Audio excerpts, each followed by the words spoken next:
Welcome. This is the first video relating to Pix's private cloud. We are currently seeking testers in advance of full release in early 2022. So the first question obviously is, what is private cloud? Well, it enables users to utilize their own web space to share and store files. The only limiting factor to the number or quantity of files you can share is the space available on your hosting package. While some providers offer unlimited space, this is nevertheless subject to fair usage policy in most cases. However, it is likely that in many situations, businesses could use their own web server to pass files between locations, store files, and even share web pages with customers. For a printer to share a proof with a customer, for example, you can simply upload the proof. The system will automatically generate a web page and create the basic body of an email, and you can send that directly to your customer. So the customer is receiving a link to a web page that is branded to your business with a link on that page to the file they need to download. Anyway, we will examine some practical cases shortly. Really, the only thing a user needs is the FTP username and password to access their website. The application will then automatically generate any folders that are needed. So for this short tutorial, I will copy the FTP server address and paste that into the server settings domain area. In fact, we can remove the FTP. All we really need is the domain name. And in this case, that is also going to be our username. And then the other thing we require is a password. And we will simply copy and paste that password directly into the password field in private cloud. Then we will make a default directory. All we need to do is give the system or the application the directory name we would like to create, and that will be used for sharing our files. In this case, we will simply call it shared and set this to our default setting. After creating the connection to our desired folder, by the way, which will be created if it doesn't exist already, we then can simply drag and drop files onto the left area as shown above. And when we're happy with our file selection, we simply click the large blue arrow to upload those files directly to the server. When upload is complete, you will see them appear on the right hand side, and they will be removed from the left. And as you can see, we have many options here. We can create file links, we can auto share via web page, or we can download, view, download and delete, or download to a specific folder. While I have created a direct file link in this case, it might be a far better idea to share this via a web page, which we will look at next. We right click to select the pop-up menu and we will choose auto share via a web page. Note that we haven't created a template, a web page template yet, but the system will use its own basic web page functionality in the background to generate a default web page for us. And here we can input a customer name or recipient name and their email address, and the system will remember this for the future, so we won't need to type it out in full again.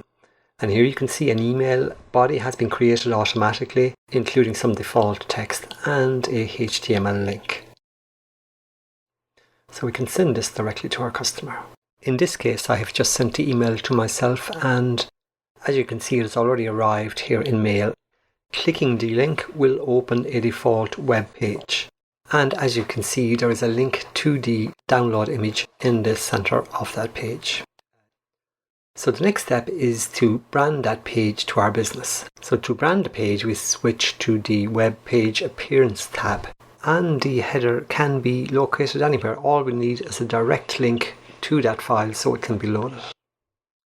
We will change the default page title from file share to Pix software. Obviously, users will change this title to reflect their business. And then the favicon path, again, you will probably have that from your own web page if you have one. This can be a PNG image.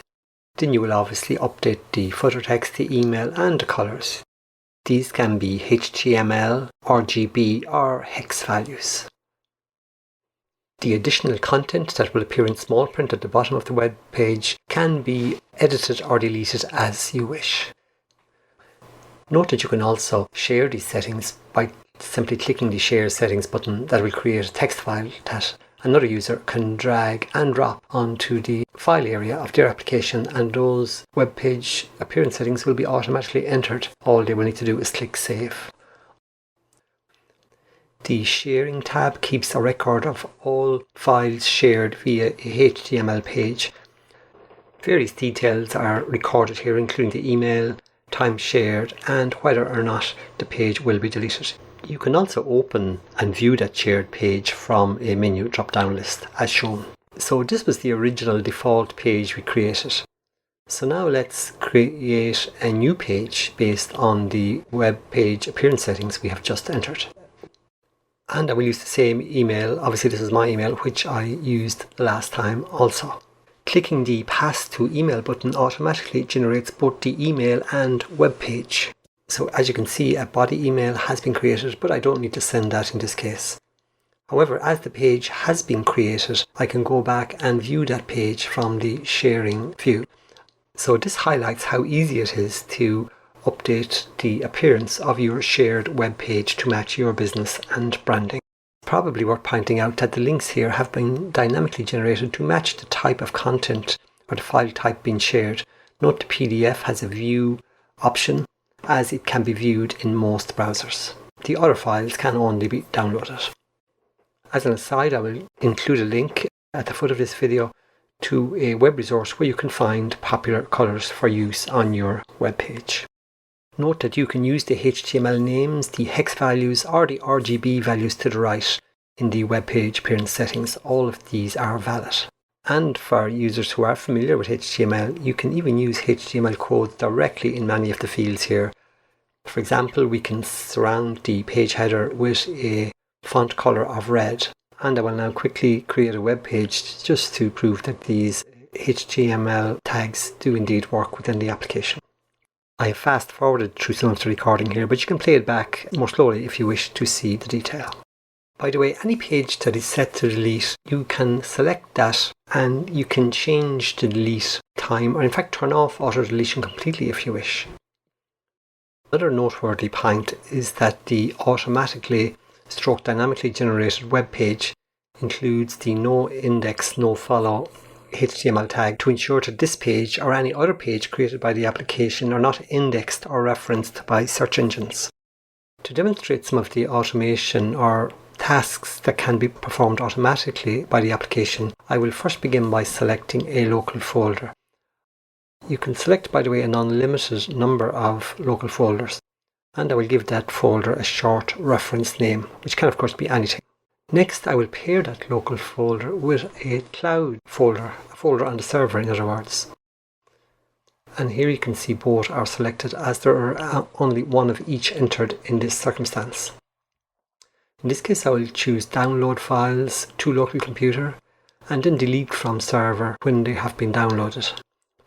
And I will set the synchronize frequency to 15 minutes. I will also enable this as a time-based task, so it will only operate between a specified start and finish time. And I will leave the exclude weekends checkbox ticked. I will now enter a relevant name and then save this setting. Note that the disable automation checkbox bottom left is ticked by default. So in order for this task to run, we will untick the disable automation checkbox. Here I'm trying to bring both the local folder and the server view into focus. The logic behind this task is that it downloads the files from the server to the local folder and then deletes those remote files. So both the remote and local folders are now in view. I can actually hear the hard disk running now, so I will switch to the logged view activity. And yes, here we can see action. So in the background you will note the files being downloaded from the server. And those same files have now been removed from the server view, meaning that they have in fact been deleted. But of course we have them on the local machine at this stage. And for those who are curious about what is actually happening, you can check out the log for the details. This records everything that is happening, including any potential error messages. Job monitoring is yet another aspect that has now been included in the very latest release of Private Cloud. This enables users to monitor a specific folder for incoming files and then transfer those files in an organized manner to perhaps a print jobs folder, for example. So here we'll take a look at this functionality. So we begin by setting up two directories, an incoming and an outgoing, and these will be local directories on the machine, so an FTP connection is not required. You will notice from the top left that monitoring is not enabled at the moment. However, when the system is enabled, it will monitor the incoming folder. There are 4 files presently contained in that folder, and it will transfer those files to our organized file 2021, which is in fact our outgoing folder. I will now tick the enable checkbox to start the monitoring process. Note that this is a persistently saved setting. So there is no save, but it is automatically saved in the background, so the next time you launch the application, it will begin monitoring that same incoming folder. And as you can see, you can set the launch view to this view, so it will automatically open in the monitoring view. So this is our incoming folder, and you can see the application internally lists the same files. It also shows the date and time when those files were detected. So now we will transfer the first file to the outgoing folder. And let's see if we can make this a little more visible. So here you can see when we select the file and click transfer, that file is automatically moved to the organized file 2021 folder and placed in an appropriately named directory. And as you can see, each file that is transferred is placed in an appropriately named directory, as I mentioned already.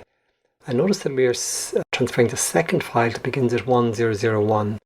So it's this first token. You will note there's a white space after it, that the system searches basically for a folder that begins with the same number as the file, and if it finds it, it will place the file into that folder. If not, it will create a new folder without the extension and place the file into that. While I am transferring PDF files in this example, note that you can transfer almost any kind of file. And here I will impose one of the jobs we have moved into our organized outgoing folder. And this will show you one of the advantages of the application. That imposed file will be placed back alongside the original file that we already transferred to the outgoing organized folder. This shows you how the application can help keep your file system organized and make it a relatively easy process to track down files. If file monitoring is used on a network, users on that network can simply save their files directly into the incoming monitored folder. I should add that for businesses who have employees working from home or working remotely, generally speaking, that you could potentially set a private cloud up on their computer to upload the files to your server, and then set up a sync option on the local machine that is monitoring the local folder to download those files to that folder, and they too can be monitored and obviously then printed or processed as necessary. So hopefully that relatively short introduction will give you a good idea about the functionality of private cloud. I've also included a link to a PDF document that will outline some of the scenarios, particularly in a print setting where private cloud may be of value. You can see some of the pages from that document above. We are currently seeking individuals to help us test this application prior to full release in 2022. So if you contact us before the end of 2021 and help us test the application in a live setting, you will be in line for a substantial discount when the product is released next year. The price for this product is likely to be relatively low, but is not decided yet. You will find additional details in the area underneath this video. Contact details are also shown on the final screen above. In the meantime, if you would like to find out more information about Pixus and some of our other products, I invite you to check out explorepixus.com. Thank you.